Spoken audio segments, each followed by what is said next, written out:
अस्सलामु अलैकुम रहमतुल्लाह। मसला है कि क्या औरत एतकाफ़ घर में कर सकती है, एतकाफ़ घर में बैठ सकती है।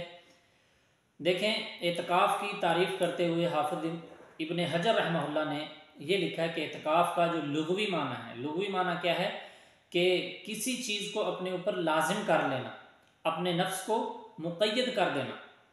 और शरई तारीफ़ उन्होंने क्या की है, इस्तिलाही तारीफ़, कि किसी भी मखसूस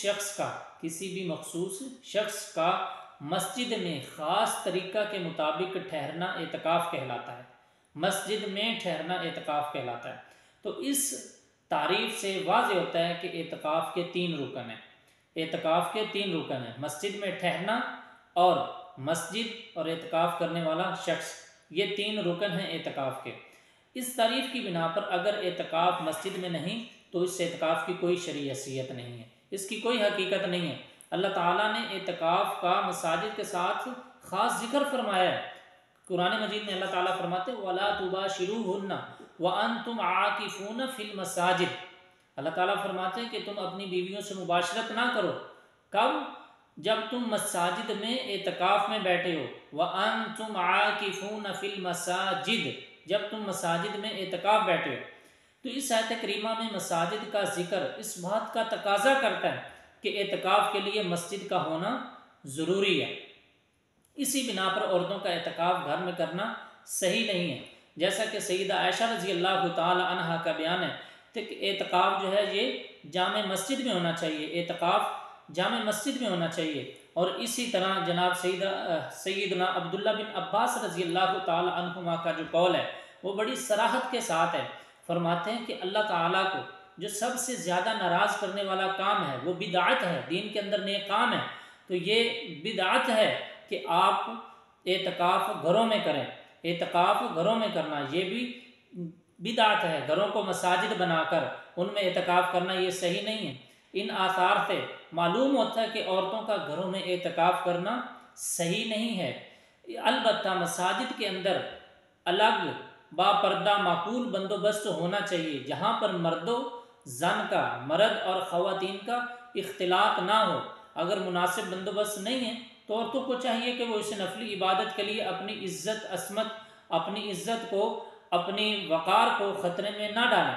क्योंकि जैसा कि अज़वाज मुतहरात नबी करीम सल्लल्लाहु अलैहि वसल्लम की अज़वाज और हमारी माएँ नबी करीम सल्लल्लाहु अलैहि वसल्लम की ज़िंदगी में आप अलैहिस्सलातु वस्सलाम के हमरा उधर मसाजिद में एतकाफ़ करती थी, मस्जिद में एतकाफ़ किया करती थी। और आप अलैहिस्सलातु वस्सलाम की ज़िंदगी के बाद भी ये सिलसिला जारी रहा। जैसा कि एक हदीस में है कि रसूलुल्लाह सल्लल्लाहु अलैहि वसल्लम के बाद आपकी बीवियों ने एतकाफ़ किया। ये बहकी की रिवायत है कि नबी करीम सल्लल्लाहु अलैहि वसल्लम की अज़वाज ने एतकाफ़ किया। अगर इस हदीस में मस्जिद की सराहत नहीं है, लेकिन आसार और कुरान से पता चलता है कि मस्जिद में ही एतकाफ़ होना चाहिए। और आप अलैहिस्सलातु वस्सलाम की जो बीवी हैं उन्होंने नबी करीम सल्लल्लाहु अलैहि वसल्लम की हयात तय्यबा में जब एतकाफ़ किया था तो मसाजिद में किया था, इसलिए कि उन्होंने मस्जिद में ही एतकाफ़ किया था। एक मरतबा रसूलुल्लाह सल्लल्लाहु अलैहि वसल्लम ने एतकाफ़ का इरादा फरमाया। आप अलैहिस्सलातु वस्सलाम ने एतकाफ़ का इरादा फरमाया। जब आप एतकाफ़ के लिए मस्जिद में अपने खैमे की तरफ गए तो देखा आपकी बीवियों ने भी मस्जिद नबवी में एतकाफ़ के लिए खैमे लगा रखे हैं। आप अलैहिस्सलाम की बीवियों ने भी एतकाफ़ के लिए खैमे लगा रखे।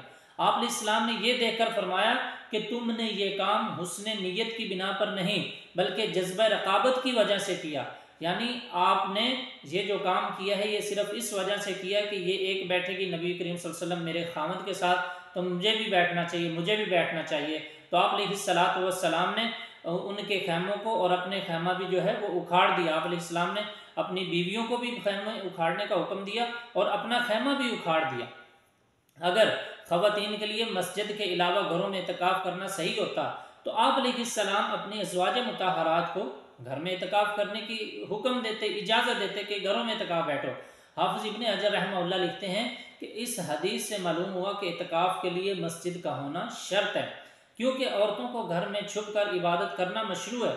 अगर एतकाफ़ के लिए मस्जिद का होना शर्त ना होता, आपसे इजाज़त, फिर आप अलैहिस्सलाम का मना करना कोई हैसियत ना रखता, बल्कि आप इन्हें घरों के अंदर जो मसाजिद हैं या जो घरों के अंदर कमरे हैं वहाँ पर आप अलैहिस्सलाम एतकाफ़ करने का हुक्म देते हैं। इससे मालूम हुआ कि औरत के लिए मस्जिद का एहतमाम ज़रूरी है, औरत के लिए भी एतकाफ़ के लिए मस्जिद का एहतमाम ज़रूरी है, लेकिन चंद शराइत के साथ। औरत अगर एतकाफ़ बैठना चाहती है तो ये चंद शराइत हैं। कौन कौन सी? औरत के लिए ज़रूरी है कि वो अपने खामन या अपने सरपरस्त जो है, उसका भाई है, उसका बाप है, यानी घर का कोई सरपरस्त है जो भी उसका, उससे इजाज़त लेगी। और मस्जिद में एतकाफ़ करने से किसी किस्म का कोई फितना, कोई फसाद, इस तरह का कोई अंदेशा ना हो। तीसरे नंबर पर तीसरी शर्त, मस्जिद में पर्दे का माकूल बंदोबस्त हो। वहाँ पर मर्दों और औरतों का इख्तिलात नहीं होना चाहिए, बेपर्दगी नहीं होनी चाहिए। मस्जिद में सहरी अफ्तारी का माकूल इंतज़ाम हो। चौथी शर्त के मस्जिद के अंदर सहरी अफ्तारी का माकूल इंतज़ाम हो, या फिर घर से कोई सहरी और अफ्तारी लाने वाला उसके लिए हो। और उसके अलावा पाँचवीं शर्त, बहालत एतकाफ़ की हालत में जो है उस औरत को मखसूस अय्याम का अंदेशा ना हो, माहवारी या मेंसेस का उसे कोई ख़तरा ना हो कि वो आ सकते हैं। इस सूरत में भी उसे एतकाफ़ नहीं बैठना चाहिए, बचना चाहिए। एतकाफ़ की हालत में मोबाइल फ़ोन से मुकम्मल इज्तिनाब करें, मुकम्मल पाबंदी होनी चाहिए। अगर ये शराइत पूरी ना हों, अगर ये शराइत पूरी ना हो तो फिर औरत मस्जिद में एतकाफ़ ना बैठे, औरत मस्जिद में एतकाफ़ ना बैठे, बल्कि अपने घर में किसी ख़ास जगह को, कोने को, रूम को इबादत के लिए मुख्तस कर ले, वहाँ अल्लाह ताला की इबादत कर ले। लेकिन उसे वो एतकाफ़ शुमार नहीं करेगी और ना ही उस पर कोई एतकाफ़ की पाबंदियाँ होंगी, बल्कि वो एक नफली तौर पर जो है वो अल्लाह ताला की इबादत करेगी और वहाँ अपनी इबादत करे, अल्लाह ताला उसकी नीयत का उसे सवाब दे।